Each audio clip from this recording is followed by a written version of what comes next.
The people of Israel are in Babylon. It has been 2 generations since they endured the long, brutal, and humiliating march led by their Babylonian captors. It has been 2 generations since they saw their kingdom of Judah laid waste by King Nebuchadnezzar's army, since they saw their home and capital city, Jerusalem, destroyed. The people of Israel are in Babylon. Many have given up hope of returning home. In the absence of their land, their temple, and their kingdom, they have abandoned the once glorious promises of their God, just as they feel that their God has abandoned them. Since the disaster, the exile, they have found new ways to survive, new things for which to hope. They have taken the advice of their prophet Jeremiah and have built homes, created families, and made a life for themselves in the land of their oppressors. Into the silent acceptance of this new equilibrium enter Isaiah's words of prophecy. For Zion's sake I will not keep silent, and for Jerusalem's sake I will not rest until her vindication shines out like the dawn and her salvation like a burning torch. He will not keep silent, but will raise again the cause of forsaken Jerusalem. He insists that Israel, even in her forsaken state of exile, shall know salvation and vindication. And lest the more comfortable exiles in Babylon seek to interpret this vindication as a personal, interior, private salvation accomplished between the individual and God, Isaiah goes on. The nations shall see your vindication, and all the kings your glory, and you shall be called by a new name that the mouth of the Lord will give. No, this salvation will be a public one. The vindication of desolate Jerusalem will happen in full view of the world's powerful kings and will be accomplished by the hand of God. They shall no more be termed forsaken. Their land shall no more be termed desolate, but they shall be called, my delight is in her, and their land married. For the Lord delights in them. Isaiah tells his community of exiles that God delights in them. Isaiah tells his oppressed people that they shall be a royal diadem in the hand of God. Even though it didn't look like it at the time, Isaiah insists that God's promises will be fulfilled. Isaiah believes that God is still speaking, that God has not forgotten the people, and that God is working their salvation at this very moment. He cannot keep silent. Keeping silent in the face of oppression was not a strength of Martin Luther King Jr.'s either. Growing up in the segregated South, Martin was taught that he lived in a white man's country and that he was not white. He was taught that his people were brought to this country as slaves to serve white people. That serving white people was really the only proper role for blacks, and apart from that, there simply was no place for them. Taken from their homeland and forced to make a home for themselves amongst their oppressors, Martin's people felt themselves to be forsaken. For them, this land of plenty was a desolate one. But Martin also grew up in the church. Martin knew of Isaiah and of the other prophets of Israel, and so he knew that the God of Israel was the one and only God, creator of the world. He knew that God kept God's promises, and he knew that God had made those promises to the oppressed. God had chosen Israel when they were slaves in Egypt and brought them to liberation. God had promised deliverance to the forsaken exiles in Babylon. Martin believed with all his being that God took delight in his people.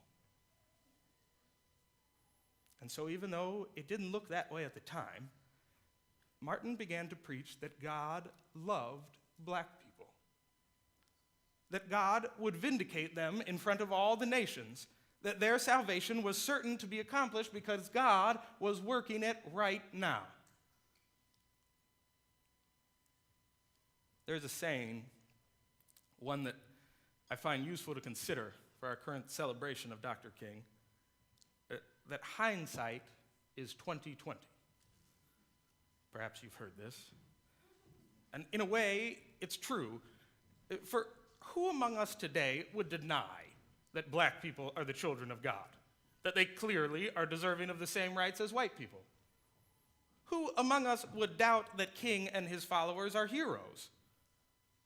50 years afterwards, the goals of the civil rights movement can appear self-evident. Its occurrence inevitable, its leaders national heroes. After all, there is now a massive stone monument in the shape of Dr. King in our nation's capital. But for all the moral clarity that hindsight provides, it has a way of blurring historical realities.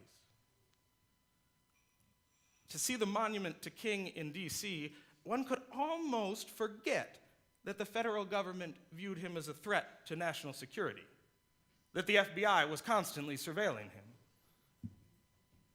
For all of our celebrations of Martin Luther King in predominantly white churches across the country, one could almost forget that these white churches failed to join his people's struggle, and that some even fought against it. Thankfully, we need not rely exclusively upon hindsight, for Dr. King has left us many writings, among them his famous letter from a Birmingham jail.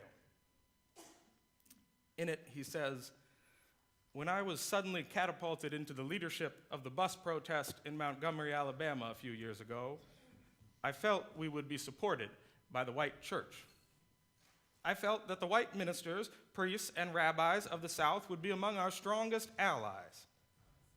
Instead, some have been outright opponents, refusing to understand the freedom movement and misrepresenting its leaders. All too many others have been more cautious than courageous and have remained silent behind the anesthetizing security of stained glass windows." To most whites in King's time, it was difficult, if not impossible, to see that God delighted in black people. That they should one day be equal with whites did not seem inevitable and certainly not desirable. And far from heroes, King and his associates were viewed as outside agitators, extremists. But there were those who did not oppose King outright. There were white Christians who believed in King's goals, in his dream, but they did not agree with his methods or his timing. These Christians shared King's belief, and Isaiah's belief for that matter, that God had chosen the oppressed and promised them salvation. But these gradualists, as they were called, had come to terms with the racial equilibrium in this country, and they felt that rocking the boat too soon or too suddenly could be dangerous. It is these people that King claims had been more cautious than courageous, preferring to remain silent behind the anesthetizing security of stained glass windows. The absolute moral clarity with which we judge these people is a benefit provided only by hindsight. To make a moral judgment in the present is always a risk. Moral certainty The sure knowledge of God's will in our world at the present moment is never granted us. Not even to the best of us, not even to Dr. King. I think that Dr. King knew with as much certainty as he could know anything that God had promised salvation to the oppressed. But his identification of his people as the oppressed, to whom God's promise applied in our world, was just not something he could know for sure. The way in which King identified his freedom movement with the will of God was a risk of faith. You see, no human being can ever fully comprehend the will of God. And yet, for those of us who believe in a living God, a God who is still speaking, identifying the will of God in the present moment is a risk we must take. To have faith in a God who acts in history is to take the risk of identifying that God's actions and joining ourselves to them. It is to take the risk of faith. Today, we find ourselves in a new equilibrium. We have come a long way since Dr. King's death. Tomorrow, we will hold our annual celebration of Dr. King on the same day that we inaugurate our nation's first black president for the second time. This occasion is truly remarkable. It speaks volumes to the journey we have walked as a country alongside our God. But in the midst of these celebrations, I am compelled to question whether our new equilibrium has not lulled us into a silent acceptance of injustice, much like that of Israel in Babylon or the white church in the 50s and 60s. As we cheer the signs of God's progress tomorrow, let us not confuse progress with paradise or promise with fulfillment. Certainly, injustice has not ended. Certainly, the oppressed are still with us, and certainly God is still speaking.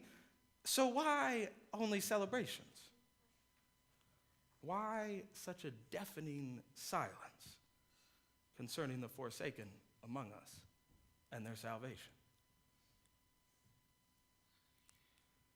131 people were murdered in Oakland last year. So far this year, 6 people have been killed, 4 in a single night.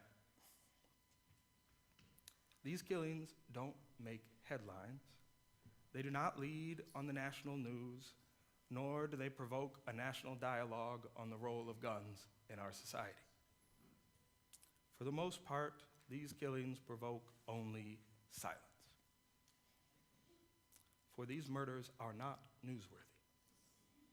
They occur in places where gun violence is expected and normal, desolate places that the rest of us have forsaken. The people who are killed are, for the most part, the forsaken amongst us, poor, black, and brown people. I do not know for certain that these violence-plagued neighborhoods of Oakland and their residents are the oppressed whose salvation God is working. I cannot know. But my faith tells me that God is indeed active in history, and that God acts to vindicate the oppressed. My faith demands that I take the risk of identifying the will of God, the will of the God of the oppressed, and join myself to the salvation that she is bringing about. And so, I would encourage each of you to take the risk of faith, to speak out against injustice without the benefit of hindsight, to join with the God of Isaiah and Martin as God vindicates the forsaken and saves the oppressed. I encourage you to take this risk, not because God needs your help to bring about justice, but because you have the opportunity right now to participate in the salvation that God is bringing about. God is still speaking. Will we keep silent?